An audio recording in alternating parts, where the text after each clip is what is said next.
Hello everyone, good morning. आज हम लोग साइकोलॉजी का चैप्टर 6 बॉडी माइंड रिलेशनशिप को स्टडी करने जा रहे हैं। तो चलिए आज हम चैप्टर 6 को स्टार्ट करते हैं। आज का हमारा टॉपिक है बॉडी माइंड रिलेशनशिप। यहाँ जो ये टॉपिक दिया गया है इससे भी हम कुछ अंदाजा लगा सकते हैं कि इसके अंदर हमको क्या पढ़ना है या फिर इसके अंदर हम क्या पढ़ेंगे। बॉडी माइंड रिलेशनशिप, ठीक है। इस चैप्टर में जो है बॉडी और माइंड के बीच क्या रिलेशन है उसके बारे में बताया गया है। क्या बॉडी और माइंड जो है वो किसी भी लेवल पे किसी भी तरीके से एक दूसरे से कनेक्टेड है या वो दोनों जो है बिल्कुल ही अलग है, क्या उनमें कोई रिलेशन है या नहीं है, इसी के बारे में हम क्या करेंगे इस चैप्टर में जानने की कोशिश करेंगे, ठीक है। इस चैप्टर में सबसे पहले इसका इंट्रोडक्शन ले लेते हैं। सबसे पहले जो वर्ड है माइंड। साइकोलॉजी क्या है? स्टडी ऑफ बिहेवियर को साइकोलॉजी कहते हैं, ठीक है। और बिहेवियर में जो होता है केवल फिजिकली चीजें नहीं, फिजिकल, मेंटल, इमोशनल सारे एस्पेक्ट्स को जो है मिलाकर कंबाइंड फॉर्म में उसे क्या कहा जाता है? बिहेवियर कहा जाता है। जब हम ये बात कर रहे होते हैं कि बिहेवियर की स्टडी, इसका मतलब ये नहीं है कि कोई इंसान अगर फिजिकली रूप से कुछ प्रेजेंट कर रहा है तो उसको हम बिहेवियर कहेंगे। नहीं, फिजिकली, मेंटली, इमोशनली वो किसी भी लेवल पे चीजें प्रेजेंट कर रहा है तो सभी क्या होगा उसके बिहेवियर में ही इंक्लूड किया जाएगा, ठीक। तो साइकोलॉजी क्या है? वो साइंस ऑफ बिहेवियर है। अब माइंड क्या है? माइंड को इस तरीके से डिफाइन किया गया है कि जो माइंड होता है वो हमारी ऑल मेंटल एक्टिविटी का कंबाइंड फॉर्म होता है। मतलब मन जो है वो हमारी जितनी भी मानसिक क्रियाएं हैं उसका क्या होता है? कंबाइंड फॉर्म होता है। उसको कंबाइंड कर देने के बाद ये क्या होता है? मन का निर्माण होता है। तो मेंटल एक्टिविटी मतलब क्या? जैसे कि हम लोग जाने थे कल बिहेवियर वाले क्लास में कि perception, thinking, reasoning, intelligence, learning, memory, ये सारी जो एक्टिविटी है ये क्या है? मेंटल एक्टिविटी है।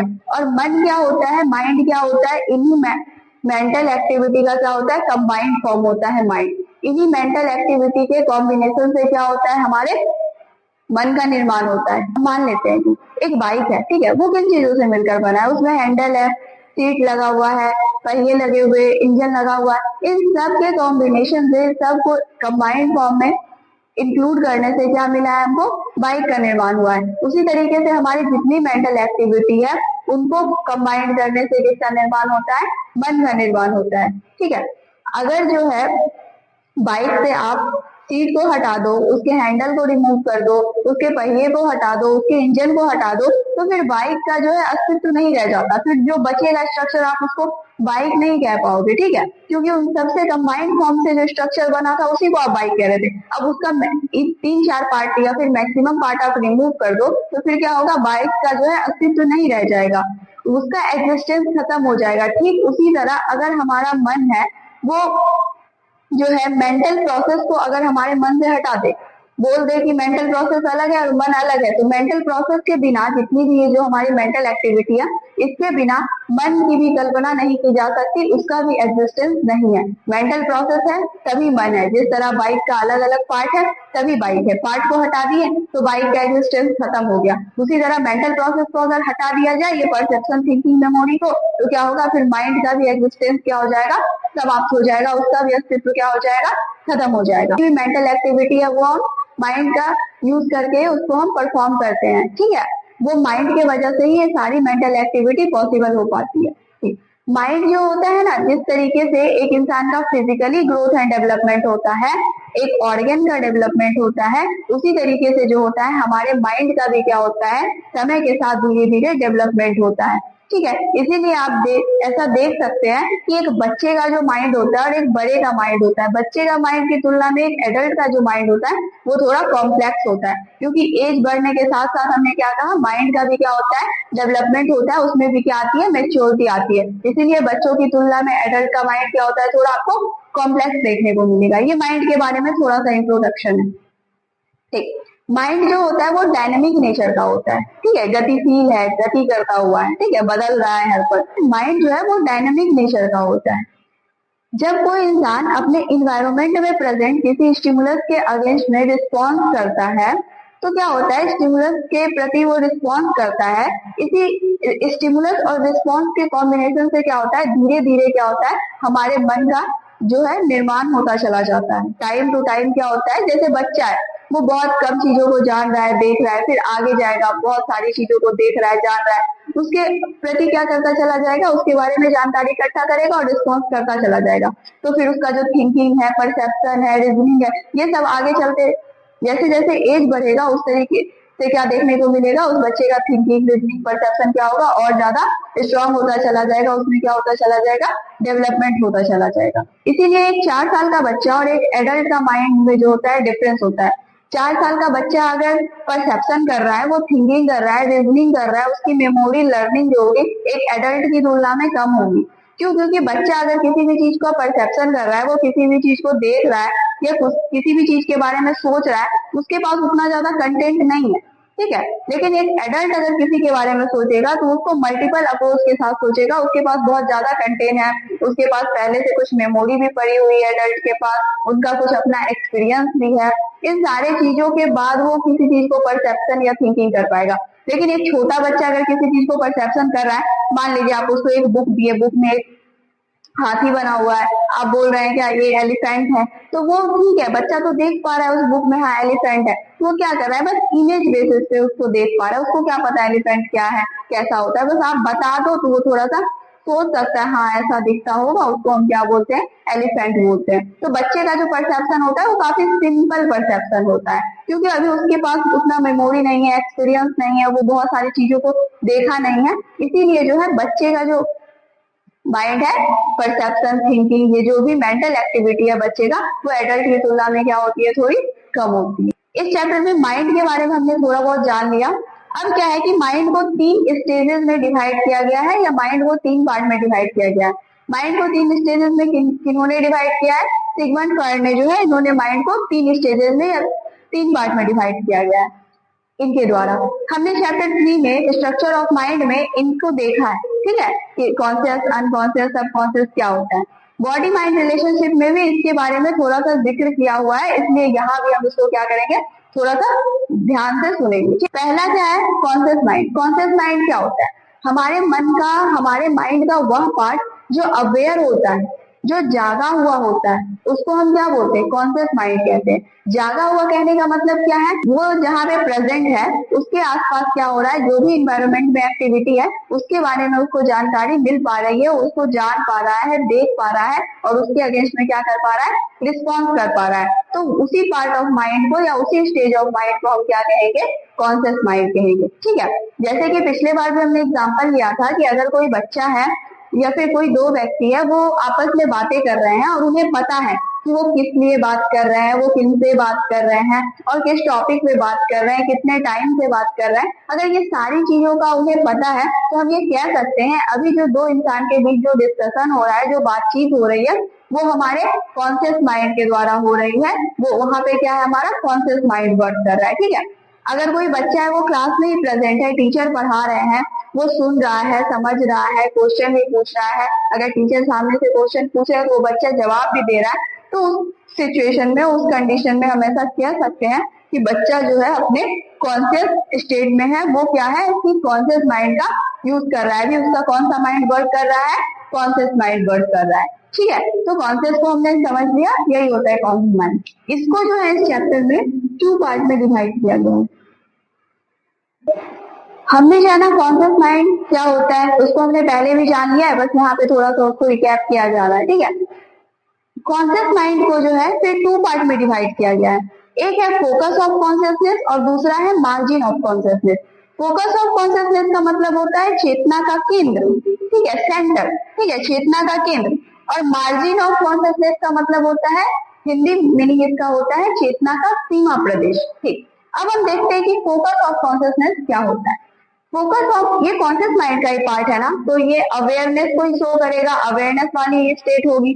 तो फोकस ऑफ कॉन्शियसनेस का मतलब ये होता है कि जब कोई व्यक्ति अपने इन्वायरमेंट में प्रेजेंट चीज के बारे में वो जानकारी प्राप्त कर रहा होता है, या किसी भी चीज को वो देख रहा होता है, जान रहा होता है, उस पर्टिकुलर टाइम में उनका फोकस जिस भी चीज पे होता है, उस वस्तु या उस व्यक्ति को हम क्या कहेंगे, फोकस ऑफ कॉन्शियसनेस कहेंगे, ठीक है। देखिए ध्यान से सुनिए, यहाँ पे फोकस ऑफ कॉन्शियसनेस कहने का मतलब ये है कि इन्वायरमेंट में जो भी चीजें हो रही है, ठीक है, उसके बारे में अगर हमको जानकारी प्राप्त है, अगर हम उसको जान पा रहे हैं और उसको रिस्पॉन्स कर पा रहे हैं, हम उस माइंड को क्या कहते हैं, कॉन्शियस माइंड कहते हैं। लेकिन आप एक बार ध्यान दीजिए कि अभी तो इन्वायरमेंट में हमारा बहुत सारा घटना घटित हो रहा है, ठीक। हम चलिए एक क्लासरूम ही है, उसमें क्या है, एक बच्चा बैठा हुआ है, ठीक। अब क्या है कि मान लीजिए वो अभी कॉन्शियस है, वो चीजें सुन रहा है, बोल रहा है, क्या लिखा रहा है, पढ़ रहा है, वो ध्यान से सुन के उसको नोट डाउन भी कर रहा है। लेकिन क्या अभी तो इन्वायरमेंट में बहुत सारी घटनाएं घटित हो रही है, क्या सभी पे उसका कॉन्शियस है? क्या वो बच्चा जो है इन्वायरमेंट में घटित होने वाली प्रत्येक इवेंट को लेके क्या है, वो कॉन्शियस है, उसके बारे में उसको जानकारी है? तो आप यहाँ पे देख पाएंगे कि अगर एक बच्चा क्लास में ही है, तो चलो मान लेते हैं कि वो टीचर जो पढ़ा रहा है उसको सुन रहा है, तो या तो वो टीचर के बोलने पे कॉन्शियस होगा उसका माइंड, या तो लिखने पे हो रहा होगा, या फिर और भी इवेंट है, टीचर कुछ पूछ रहे हैं उस पे होगा, या और बच्चे हैं जो गप कर रहे हैं, किसी को टीचर ने डांट दिया। अब एक ही इन्वायरमेंट में मान लीजिए उस क्लासरूम में ही जो है, या फिर लाइट ऑफ हो गया है, फैन नहीं चल रहा है, बच्चे को बहुत गर्मी लग रही है। अब देख लीजिए, एक ही इन्वायरमेंट है, वो क्या है, क्लासरूम है, लेकिन उसी इन्वायरमेंट में क्या है, बहुत सारा इवेंट एक साथ हो रहा है। लेकिन डिपेंड ये करता है कि वो जो बच्चा है उस क्लास में बैठ के पढ़ रहा है, वो किस चीज पे उसका ज्यादा फोकस रहता है, उसका कॉन्शियस माइंड किस चीज पे क्या करता है, फोकस करता है। वो बच्चा मान लीजिए इतने सारी घटनाएं उसके क्लासरूम में घटित हो रही है, लेकिन इसके बावजूद भी वो बच्चा क्या है, टीचर जो बोल रहे हैं उस पर वो फोकस कर रहा है, टीचर जो लिख रहे हैं उस पर फोकस कर रहा है। तो हम ये कहेंगे कि उस बच्चे का जो फोकस ऑफ कॉन्शियसनेस क्या है, टीचिंग है। अगर कोई टीचर जो पढ़ा रहे हैं वो बच्चे के लिए टीचर का पढ़ाना क्या है, फोकस ऑफ कॉन्शियसनेस है, क्योंकि अभी उसका कॉन्शियस माइंड उसी पर्टिकुलर इन्वायरमेंट में और भी इवेंट हो रहा है, लेकिन उस पे उसका कॉन्शियस माइंड नहीं है। उसका कॉन्शियस माइंड कहाँ पे फोकस है, टीचर जो पढ़ा रहे हैं इस पे फोकस है। तो हम ये कह सकते हैं कि उस बच्चे के लिए टीचर का पढ़ाना क्या है, फोकस ऑफ कॉन्शियसनेस है, ठीक है। जिससे इंसान का इवेंट तो बहुत सारा हो रहा है, लेकिन आप किस इवेंट को देख रहे हो, आपका कॉन्शियस माइंड किस इवेंट को देख रहा है, उस किसके बारे में वो जानकारी प्राप्त कर रहा है, उसी इवेंट को, उसी व्यक्ति, वस्तु, किसी भी चीज को हम क्या बोलेंगे, फोकस ऑफ कॉन्शियसनेस कहेंगे। हम उसी चीज को क्या कहेंगे, फोकस ऑफ कॉन्शियसनेस कहेंगे। जैसे मान लेते हैं कि अगर बहुत बड़ा सा मतलब पॉपुलेशन एक साथ इकट्ठा हो गया, ठीक है, एक क्राउड है, भीड़ है एक जगह पे प्रेजेंट। अगर हम बोलेंगे भीड़ को देखने के लिए, तो क्या आपका कॉन्शियस माइंड एक साथ पूरे कंप्लीट भीड़ को देख पाएगा? नहीं देख पाएगा। वो क्या करेगा, भीड़ के कुछ ही पार्ट पे फोकस करेगा, ठीक है। तो भीड़ का वो पार्ट जिससे आपने फोकस किया है, अभी जिसको आप देख रहे हो, आपका कॉन्शियस माइंड जिसे देख पा रहा है, उसके बारे में आप कुछ भी जान रहे हो, वो क्या है, उस वक्त के लिए आपका फोकस ऑफ कॉन्शियसनेस है। भीड़ का पूरा, भीड़ को हम नहीं कहेंगे कि फोकस ऑफ कॉन्शियसनेस है, भीड़ का वो पर्टिकुलर पार्ट जिससे आपका कॉन्शियस माइंड फोकस है अभी, उसको हम क्या कहेंगे, फोकस ऑफ कॉन्शियसनेस कहेंगे। इवेंट तो बहुत सारा हमारे इन्वायरमेंट में हो रहा है, डिपेंड ये करता है कि किस इवेंट को लेके हम अवेयर हैं, किस इवेंट के बारे में हमको जानकारी है। तो जिसको लेके हम अवेयर हैं, कहीं ना कहीं ये तो क्लियर होता है कि जरूर उस पर हमने ध्यान दिया होगा, हमारा ध्यान किसी माध्यम से उस पर गया होगा, तभी तो हम उसके बारे में जान रहे हैं, उस चीज को लेके अवेयर हैं और ये बता पा रहे हैं कि हाँ, इन्वायरमेंट में ये घटनाएं क्या है, घटित हो रही है। तो जिसपे हमारा फोकस है, जिसको लेके हम अवेयर है, जिसपे हमारा भी कॉन्शियस माइंड जो है फोकस कर रहा है, उसी को हम क्या बोलेंगे, फोकस ऑफ कॉन्शियसनेस कहेंगे। मान लीजिए कोई बच्चा है, उसको किताब खरीदना है, ठीक है, बुक स्टोर वो ढूंढ रहा है, वो घर से निकला, मार्केट गया। अब क्या है कि आप एक चीज ध्यान दीजिएगा कि कभी कभी जब हम जिस चीज के लिए निकलते हैं, लीजिए किसी को मंदिर जाना है, या फिर किसी को बुक लेना है, या किसी को अगर कुछ खाने का सामान लेना है, तो मान लीजिए एक एग्जांपल के लिए कि एक बच्चा है, उसको क्या खरीदना है, बुक खरीदना है, वो घर से निकला। क्या अगर वो मार्केट गया या रास्ते से गुजरा, तो क्या सिर्फ बुक का ही दुकान एक लाइन से तो नहीं होगा, बहुत सारी दुकानें होंगी, लेकिन उस बच्चे का क्या है, ध्यान जो है किस पे मेन रहेगा, फोकस उसका किस पे रहेगा, उसके कॉन्शियसनेस का, बुक की दुकान पे, ठीक है। अगर वो बच्चा मान लीजिए अदर भी दुकानें होंगी, लेकिन उसका मेन फोकस क्या रहेगा, बुक का दुकान, बुक का कहाँ है, बुक का दुकान मिला या नहीं, इसी पे उसका मेन फोकस रहेगा। अगर वो बच्चा किताब लेके आता है, कभी कभी देखिएगा ऐसा होता है कि अगर वो बच्चा मान लीजिए बुक लेके आ गया और घर में कोई पूछे कि हाँ, किताब का जो दुकान था उसके बगल में एक कपड़े का दुकान था, क्या वो खुला हुआ था या बंद था, तो बच्चा कुछ नहीं बोल पाएगा, या फिर बोलेगा खुला था, बंद था, मतलब कंफ्यूजन वाला आंसर देगा या फिर बोलेगा कि हमको पता ही नहीं, हमने ध्यान ही नहीं दिया। ठीक, तो इन्वायरमेंट में जब वो बच्चा जा रहा था, ठीक है, जब वो मार्केट से गुजर रहा था, तो क्या और भी स्टिमुलस प्रेजेंट नहीं थे?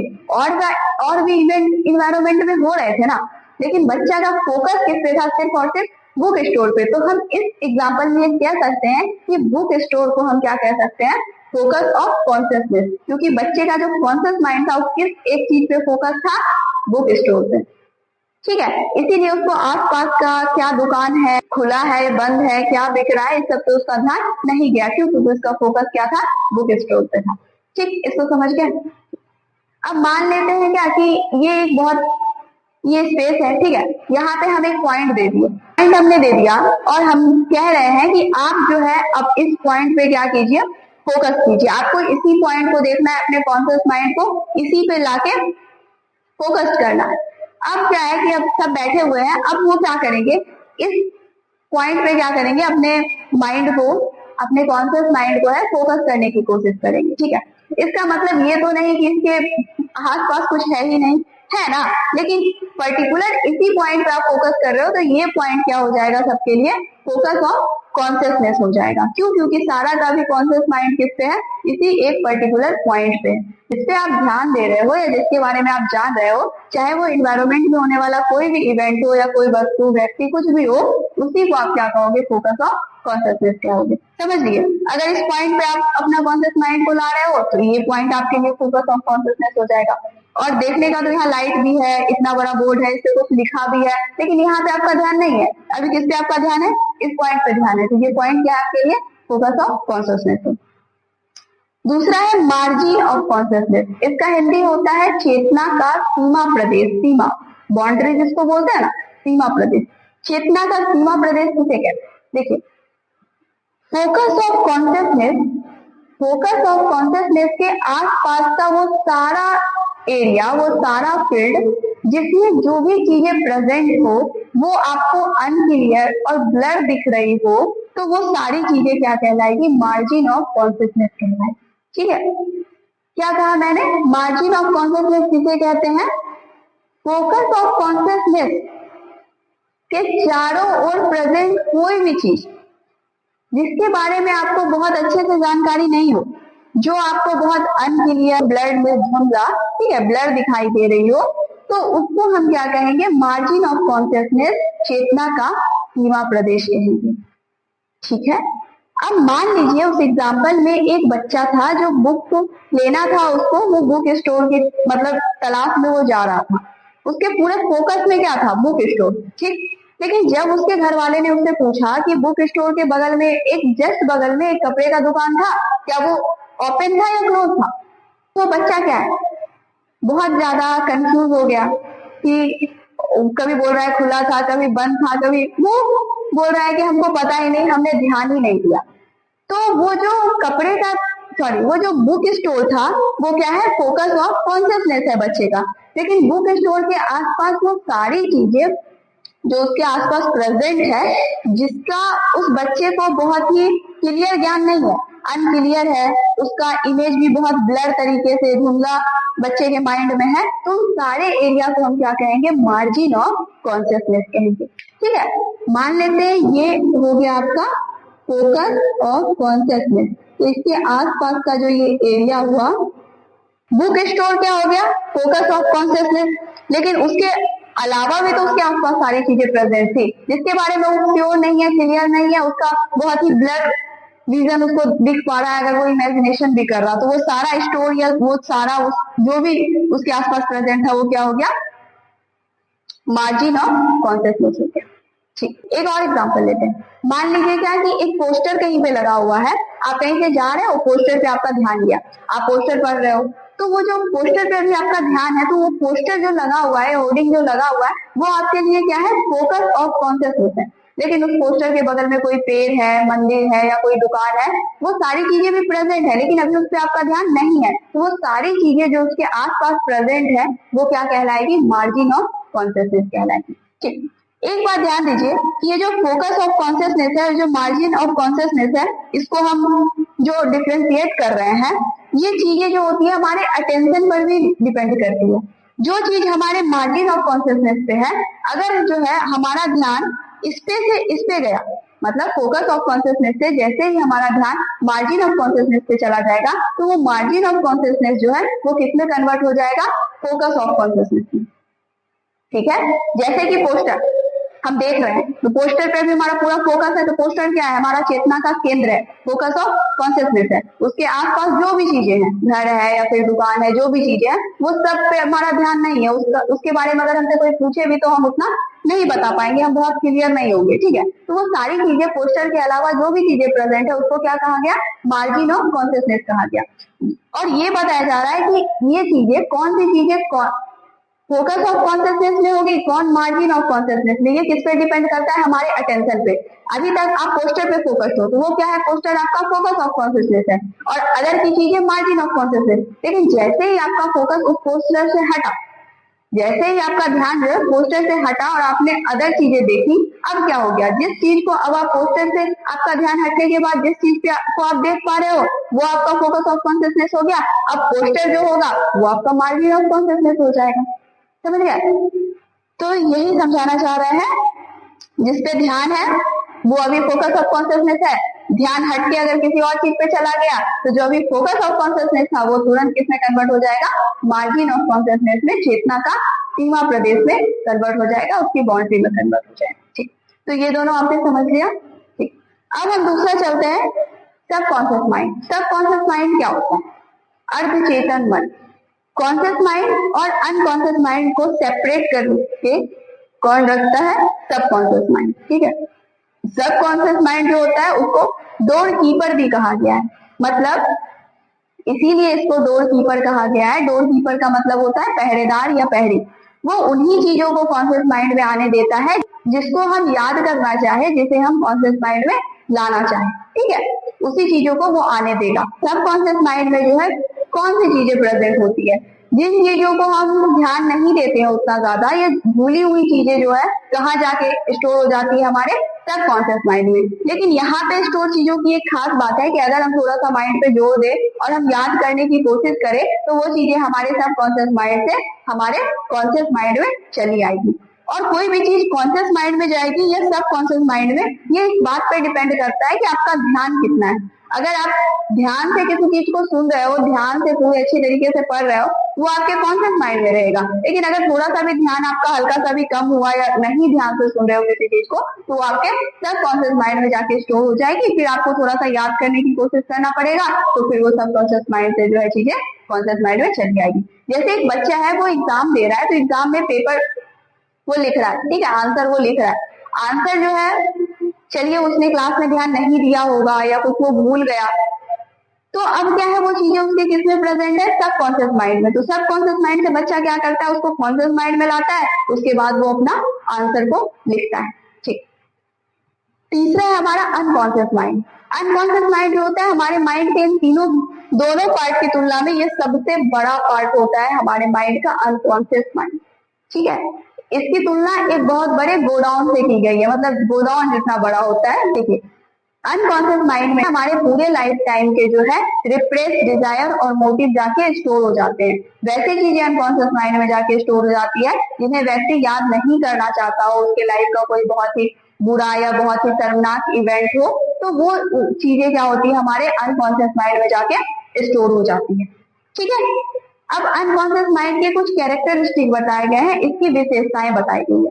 पहला विशेषता ये है कि देखिए, जब हम ये बोल रहे हैं कि कोई भी चीज जिसको हम याद नहीं करना चाहते हो, कोई बुरा इवेंट ही हमारे साथ पास्ट में हुआ हो, वो क्या है, अनकॉन्शियस माइंड में जाके स्टोर हो गए। इसका मतलब ये बिल्कुल नहीं समझिएगा कि वो चीजें जिसको आप याद नहीं करना चाहते हो, अगर वो अनकॉन्शियस माइंड में चली गई तो वो डेथ हो गई, उसका क्या हो गया, डेथ हो गया, वो मर गई, अब वो कभी दोबारा नहीं आएगी। ऐसा नहीं है। अनकॉन्शियस माइंड की जो विशेषता है वो ये है कि अनकॉन्शियस माइंड में जो भी चीजें स्टोर है वो एक्टिव फॉर्म में होती है, वो पैसिव नहीं होती है, सक्रिय होती है, एक्टिव होती है। ठीक है, और वो क्या करती है, अपना रूप बदलकर हमारे कॉन्शियस माइंड में आने की लगातार कोशिश करते रहती है। तो कभी भी ये मत सोचिएगा कि अनकॉन्शियस माइंड तो ठीक ही है ना, जिस चीज को हम भूलना चाहे वो अनकॉन्शियस माइंड में चला गया, अब वो दोबारा बाहर भी नहीं आएगा, तो ये तो अच्छी ही बात है। इस बात को आप ध्यान में रखिए कि अनकॉन्शियस माइंड में जो चीज है वो मरी नहीं है, वो पैसिव फॉर्म में नहीं रहती है, वो हमेशा एक्टिव फॉर्म में रहती है और वो जिंदा है। और वो क्या करती है, अपना फॉर्म चेंज करके अपने आपको दूसरे फॉर्म में कन्वर्ट करके हमारे कॉन्शियस माइंड में आने की कोशिश करती है। जैसे एग्जाम्पल के लिए मान लेते हैं कि कोई इंसान है, वो किसी नए इंसान से मिला। अब क्या है कि उसको सामने वाले इंसान को देख के क्या हो रहा है, थोड़ा निगेटिव वाइब आ रहा है। पहली बार मिला है, उसके बारे में उसे कुछ नहीं पता है मान लेते हैं, लेकिन उसको देख के क्या हो रहा है, उसको थोड़ा सा निगेटिव वाइब आ रहा है। अब निगेटिव वाइब आ रहा है तो यहाँ ये सोचने वाली बात है कि जिस इंसान को हम जान नहीं रहे हैं कुछ भी, अभी तो जस्ट मिले ही है, उससे अभी उतना हम उसके बारे में जानते भी नहीं है, तो फिर निगेटिव वाइब कैसे आ रहा है? तो ये जो निगेटिव वाइब है, हो सकता है आपके अनकॉन्शियस माइंड में जो है कुछ चीजें पहले से प्रेजेंट हो, आपके साथ कोई इवेंट ऐसा हुआ होगा जो आपके अनकॉन्शियस माइंड में क्या हो गया है, रिप्रेस होके पड़ा हुआ है अनकॉन्शियस माइंड में, ठीक है। लेकिन अनकॉन्शियस माइंड की खास बात क्या है, उसमें जो चीजें वो क्या होती है, एक्टिव होती है। तो जैसे ही आपने उस इंसान को, सामने वाले को देखा, उसमें कुछ चीजें ऐसी होगी जो पहले का जो आपका कुछ बुरा अनुभव होगा उससे कुछ मैच कर गया होगा, जिसके कारण वो इंसान जो है, जिसे आपने पहली बार देखा, पहली बार मिले, उसको लेके क्या हो रहा है, निगेटिव वाइब आ रहा है। अब आप बोलोगे आ कहाँ से रहा है, तो ये कहाँ से आ रहा है, आपके अनकॉन्शियस माइंड में पहले से कुछ पड़ा है, पहले से कुछ स्टोर है, उसी से ये क्या हो रहा है, निकल के बाहर आ रहा है, ठीक है। तो ये मत समझिएगा कि अनकॉन्शियस माइंड डेथ है, उस इंसान को हम जान नहीं रहे लेकिन उसको लेके निगेटिव वाइब आ रहा है, तो कहीं ना कहीं वो कहाँ से आ रहा है, बैक में कुछ मेमोरी पड़ा हुआ है, हमारा सप्रेस है, उसी से वो निकल के क्या आ रहा है, बाहर आ रहा है। ठीक। दूसरा ये कि जो अनकॉन्शियस माइंड होता है वो प्लेजर प्रिंसिपल पे काम करता है। जैसे कि हमने इड, ईगो और सुपर ईगो को पढ़ा, तो जो इड होता है वो किस पे वर्क करता है, प्लेजर प्रिंसिपल पे वर्क करता है। और इड क्या है, हमारे अनकॉन्शियस माइंड को ही रिप्रेजेंट करता है। अनकॉन्शियस माइंड प्लेजर प्रिंसिपल मतलब खुशी के सिद्धांत पर काम करता है। ये क्या करता है, हमारे डिजायर की को पूरा करने पर जोर देता है। व्यक्ति की जो इच्छाएं होती है उसको पूरा करने में ये क्या करता है, प्रेशर देता है। क्यों? क्योंकि इसे ऐसा लगता है कि जो हमारी इच्छाएं हैं अगर वो पूरी हो जाएगी तो हमको क्या मिलेगी, खुशी मिलेगी, जिसके कारण वो क्या करता है, हमारी इच्छाओं को पूरा करने पर जोर देता है। इसीलिए हम, दूसरा इसकी विशेषता क्या है कि ये प्लेजर प्रिंसिपल पे काम करता है। ठीक। तीसरा ये है कि अनकॉन्शियस माइंड हमारे बिहेवियर को क्या करता है, इफेक्ट करता है, ठीक है। अब मान लेते हैं कि कोई बच्चा है, ठीक, वो बहुत ही ज्यादा क्यूरियोसिटी वाला बच्चा था, बहुत उसको जिज्ञासा थी चीजों को जानने समझने के बारे में, लेकिन उसको ऐसा इन्वायरमेंट मिल गया जिसमें उसकी क्यूरियोसिटी क्या हो गई, मानो दब सी गई।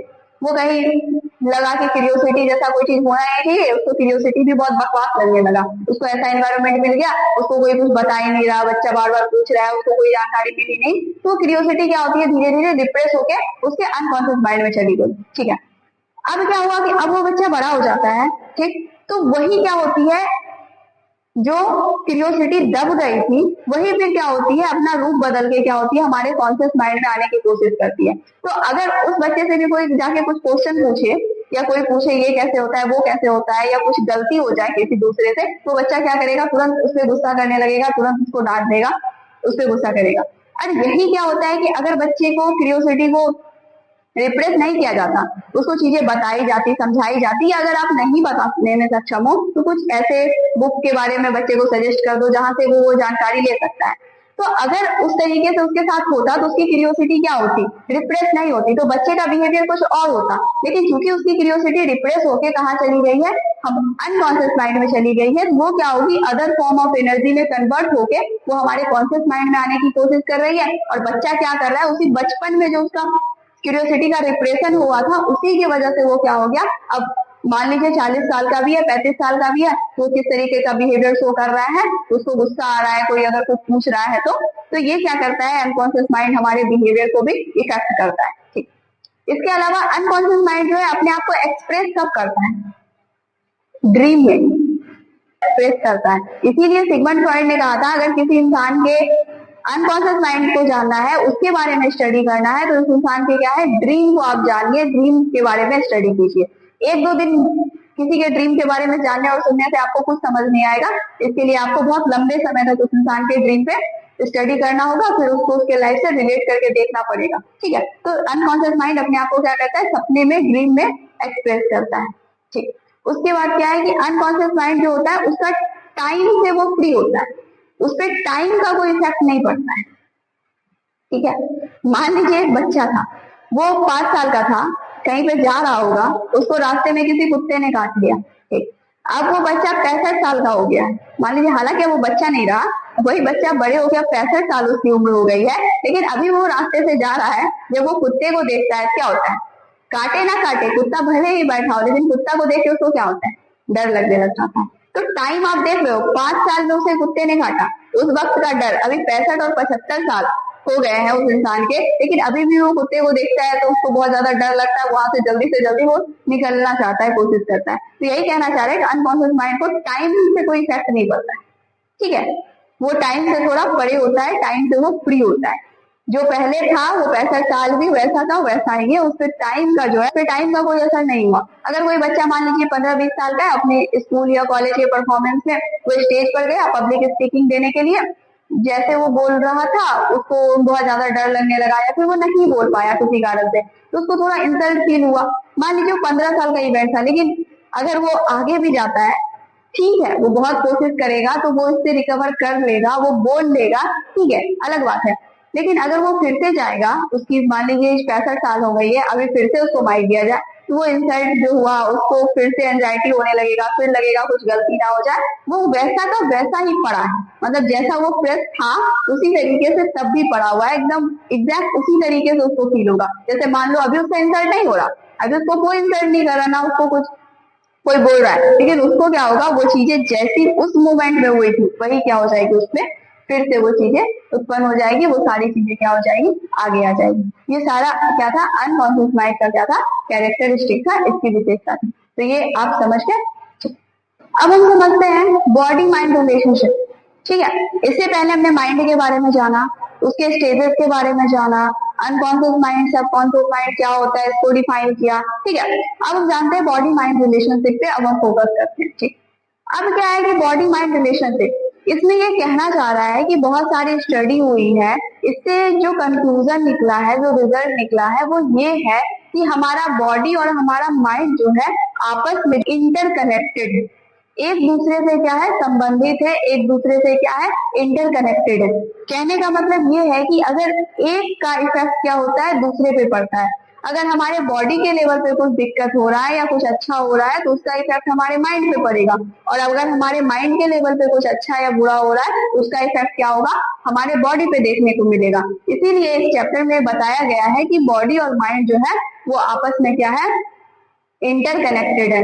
ठीक है, क्यों, क्योंकि वो एक दूसरे पर उनका इफेक्ट देखने को मिलता है।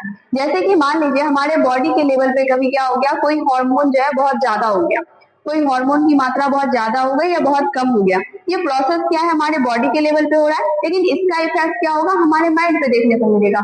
हो सकता है उस हार्मोन के ज्यादा या कम होने के कारण हम बहुत सुस्त हो जाए, माइंड हमारा बिल्कुल भी शांत हो जाए, ठीक है, या फिर बहुत ही ज्यादा हाइपर एक्टिव हो जाए।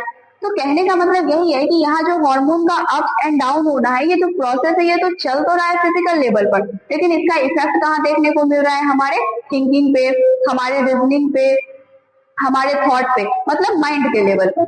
इसके अलावा माइंड में अगर कुछ चीजें होती है तो उसका इफेक्ट हमारे बॉडी पे देखने को मिलता है। जैसे कि अगर किसी इंसान के माइंड में बहुत ज्यादा निगेटिव इमोशन आ रहे हैं, जैसे कि हेट है, जेलसी है, एंगर है, फियर है, ये निगेटिव इमोशन जो है अगर उस इंसान के माइंड में बहुत ज्यादा बार बार आ रहे हैं तो उसका इम्पैक्ट क्या पड़ेगा, उसकी बॉडी पे देखने को मिलेगा। हो सकता है उसको हाइपर टेंशन हो जाए, हो सकता है उसको डायबिटीज हो जाए, हो सकता है उसकी इम्यूनिटी क्या हो, सप्रेस हो जाए। तो यही बताना चाह रहे हैं कि बॉडी और माइंड आपस में क्या है, इंटरकनेक्टेड है। एक को कुछ होगा दूसरा प्रभावित होगा, दूसरे को कुछ होगा पहला पे उसका प्रभाव पड़ेगा। ठीक, तो इसमें दो कंडीशन दिया गया है। पहला है effect of a mental function on a body. पहला ये कहना चाह रहा है कि हमारा जो मेंटल फंक्शन है उसका, उसमें अगर कुछ दिक्कत होता है तो उसका हमारे बॉडी पे क्या प्रभाव पड़ता है, हमारा मेंटल फंक्शन जो है वो हमारे बॉडी को किस प्रकार से प्रभावित करता है, इसको हम देखते हैं।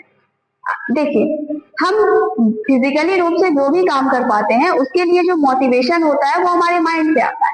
ठीक, तो अगर माइंड के लेवल पे कुछ दिक्कत है तो वो मोटिवेशन नहीं आएगा, जिसके कारण क्या है कि हम फिजिकली किसी भी काम को परफॉर्म करने में असमर्थ होंगे, बहुत ही ज्यादा सुस्त होकर एक साइड में बैठ जाएंगे। ठीक, दूसरा ये कि अगर हमारे माइंड में बहुत ज्यादा निगेटिव इमोशन आ रहे हैं, हेट है, जेलसी है, एंगर है, फियर है, तो इसका इम्पैक्ट क्या होगा, हमारे बॉडी पे क्या देखने को मिलेगा, हमें हेडेक हो सकता है, ठीक है, हेडेक होगा। इसके अलावा कार्डियक डिजीज हो सकता है बहुत ज्यादा नेगेटिव इमोशन के कारण, हाइपरटेंशन हो सकता है, इनडाइजेशन का प्रॉब्लम हो सकता है, इंसोम्निया हो सकता है, मतलब व्यक्ति को नींद नहीं आएगी। हो तो रहा है मेंटल लेवल पे, लेकिन इसका इफेक्ट किस पे दिख रहा है, फिजिकल लेवल पे दिखने को मिल रहा है।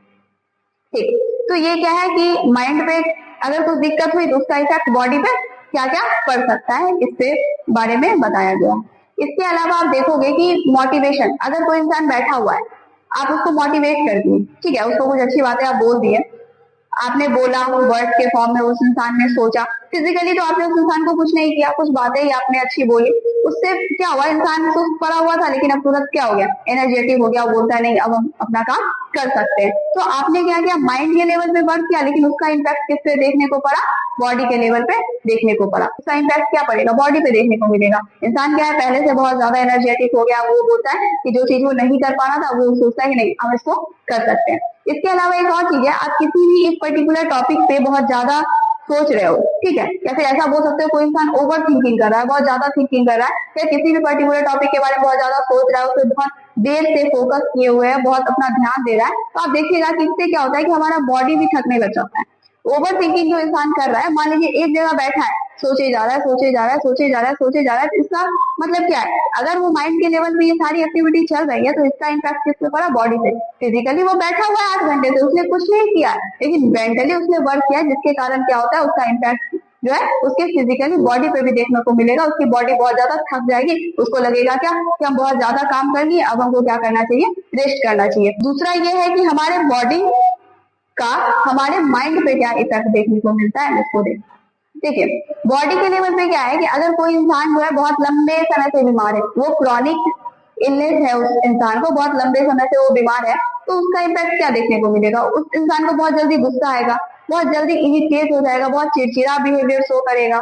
तो ये है प्रॉब्लम, तो फिजिकल लेवल पे, लेकिन इम्पैक्ट किस पे पड़ा, मेंटल लेवल पे। अगर किसी इंसान को हाइपर टेंशन है, प्रॉब्लम फिजिकल लेवल पे, लेकिन इसका इम्पैक्ट किस पे पड़ेगा, मेंटल लेवल। तो इंसान का जब बीपी बहुत ज्यादा बढ़ेगा तो इंसान क्या हो जाएगा, बहुत ही ज्यादा हाइपर एक्टिव हो जाएगा, बहुत ही अग्रेसिव बिहेवियर शो करेगा। ठीक, इसके अलावा हाइपोथायराइडिज्म, हाइपरथायराइडिज्म, मतलब जब हमारा थायराइड हार्मोन जो है उसकी मात्रा बढ़ जाती है तो हम क्या हो जाते हैं, बहुत ही ज्यादा हाइपर एक्टिव बिहेवियर शो करते हैं। ठीक, वहीं पे थायराइड हार्मोन की मात्रा कम हो जाती है, हाइपोथायराइडिज्म हो जाता है, तो उसमें क्या होता है, इंसान बहुत ही ज्यादा लेस एनर्जी फील करता है, सुस्त हो जाता है। इसलिए हम क्या बोल रहे हैं, बॉडी में चेंज हो रहा है, लेकिन उसका इम्पैक्ट किस पे दिख रहा है, हमारे माइंड पे दिख रहा है। इसके अलावा क्या है कि टॉन्सिल, कभी होता है ना गले में खराश हो गया है, शॉर्ट थ्रोट हो गया है, टॉन्सिल से रिलेटेड कुछ दिक्कत होता है बॉडी के लेवल पे, उससे क्या होता है, इंसान को फोकस करने में दिक्कत होता है। कभी देखिएगा मतलब गले में खराश हो जाता है, उसको शॉर्ट थ्रोट बोलते हैं, तो आप देखिएगा आप किसी भी चीज पे ध्यान नहीं लगा पाओगे।